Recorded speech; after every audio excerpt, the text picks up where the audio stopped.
বন্ধুরা তোমাদের 2024 সালের স্বপ্ন পূরণের নোটিফিকেশন জারি করে দেওয়া হয়েছে।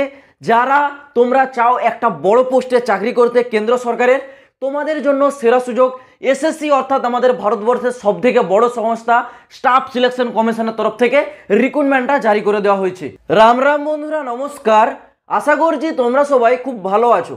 বন্ধুরা তোমাদের জন্য একটি দারুণ সুখবর, এসএসসির তরফ থেকে সিপিও রিক্রুটমেন্টটা ফাইনালি জারি হলো।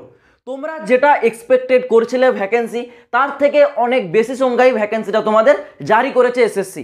টোটাল নাম্বার অফ ভ্যাকেন্সি আছে 4187।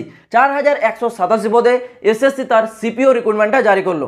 এইখানে তোমাদের কোন পোস্টে কতগুলো করে ভ্যাকেন্সি আছে ডিটেলসটা একবার বলে দিচ্ছি, তোমরা দেখে নাও। প্রথমে দিল্লি পুলিশ। দিল্লি পুলিশের ক্ষেত্রে টোটাল নাম্বার অফ ভ্যাকেন্সি আছে 186। Next BSF. বিএসএফ এর ক্ষেত্রে 892। সিআইএসএফ এর সব থেকে বেশি ভ্যাকেন্সি আছে 1597। এছাড়াও সিআরপিএফ এর ক্ষেত্রে আছে 1172। আইটিবিপির ক্ষেত্রে আছে 278। এছাড়াও এসএসবির ক্ষেত্রে 62। টোটাল ভ্যাকেন্সি তোমাদের গিয়ে দাঁড়াচ্ছে 4187। 4187 পদে এসএসসি তার সিপিও রিক্রুটমেন্টটা জারি করেছে। এই ভ্যাকেন্সির যে অফিসিয়াল নোটিফিকেশন সেটা কিন্তু অলরেডি জারি হয়ে গেছে। সেই নোটিশটা ডিফেন্স ডিমরা যে টেলিগ্রাম চ্যানেলে আমি অলরেডি দিয়ে দিয়েছি। যারা টেলিগ্রামে জয়েন হওনি, ডেসক্রিপশনে লিঙ্ক আছে, ওখানে তোমরা জয়েন হও। ওখান থেকে নোটিশটা তোমরা সরাসরি ডাউনলোড করে দেখে নিতে পারবে। এইখানে তোমরা যারা অ্যাপ্লাই করবে, তোমাদের যে এলিজিবিলিটি কন্ডিশন সেই বিষয়টা একবার দেখে নাও। এখানে যদি তোমরা ফর্মটা অ্যাপ্লাই করতে চাও, তাহলে তোমাদের কোয়ালিফিকেশন বলা হয়েছে গ্র্যাজুয়েশন পাস, মানে তোমাদেরকে এখানে গ্র্যাজুয়েট হতে হবে। সেটা তোমাদের যে কোনো বোর্ড থেকে যে কোনো শাখায়, সায়েন্স হোক বা আর্টস হোক, এখানে কোনো স্ট্রিম চাওয়া হয়নি, শুধুমাত্র গ্র্যাজুয়েশন পাস থাকতে হবে। এছাড়াও যারা বর্তমানে এই গ্র্যাজুয়েশনের ফাইনাল ইয়ার্সে তোমরা পড়ছো, তোমাদের রেজাল্টটা এখনও আসেনি, কিন্তু তোমাদের জন্য একটা কন্ডিশন আছে। তোমাদের যে ফাইনাল রেজাল্ট সেটা কিন্তু 1 আগস্ট 2024-এর মধ্যে চলে আসতে হবে। তার আগে যদি তোমাদের রেজাল্ট চলে আসে, তাহলে তোমরা বর্তমানে অ্যাপ্লাই করতে পারবে। যদি তোমরা এবছর ফাইনাল ইয়ার্সে পড়ছো, তোমাদের রেজাল্ট যদি 1 আগস্টের ভিতরে চলে আসে, 1 আগস্টের পরে আসলে কিন্তু তোমরা এখানে অ্যাপ্লাই করতে পারবে না। রেজাল্টটা তোমাদের কিন্তু ফাইনালের 1 আগস্টের মধ্যে রেজাল্টটা আসতে হবে, তাহলে তোমরা এখানে কিন্তু অ্যাপ্লাই করতে পারছো। আর যারা গ্র্যাজুয়েট আছো, তোমরা তো অলরেডি পারবে এখানে অ্যাপ্লাই করতে।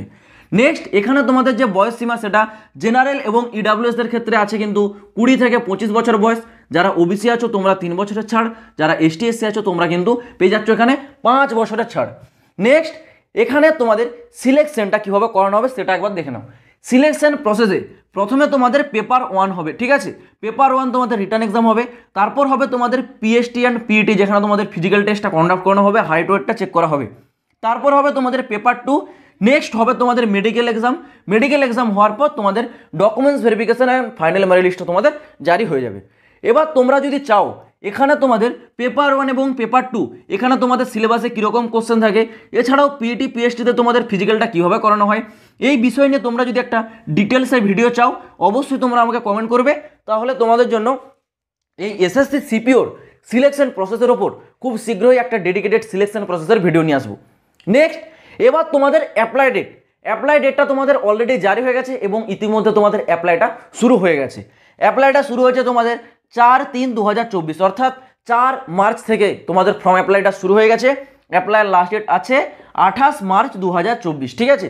এটা তোমরা এসএসসির অফিসিয়াল ওয়েবসাইট, যেটা বর্তমানে লঞ্চ হয়েছে তোমরা জানো, ssc.gov.in, এই অফিসিয়াল ওয়েবসাইটে গিয়ে অনলাইনে অ্যাপ্লাই করতে পারবে। যারা অ্যাপ্লাই করবে, যারা ইউআর আছো, ওবিসি আছো এবং ইডাব্লিউএস আছো, তোমাদের জন্য অ্যাপ্লিকেশন ফিস 100 টাকা করে নেওয়া হবে। যারা এসটি এসসি এবং ফিমেল ক্যাটাগরির আছো, তোমাদের জন্য 0 রুপিস, মানে তোমাদেরকে অ্যাপ্লাই করতে গেলে 1টি টাকাও দিতে হচ্ছে না। তো আশা করছি আমি তোমাদেরকে পুরো বিষয়টা বোঝাতে পারলাম। যারা এই বিষয়ে সিলেকশন প্রসেস নিয়ে একটা ডেডিকেটেড ভিডিও চাও, কমেন্ট বক্স খোলা আছে, তাড়াতাড়ি কমেন্ট করো। খুব শীঘ্রই এই টপিকের উপরে আমি একটা সিলেকশন প্রসেসের ভিডিও নিয়ে আসবো। তো চলো বন্ধুরা, আজ ভিডিওটা এই পর্যন্ত। দেখা হচ্ছে আবার পরের ভিডিওতে নতুন কোনো আপডেটের সাথে। জয় হিন্দ, বন্দে মাতরম।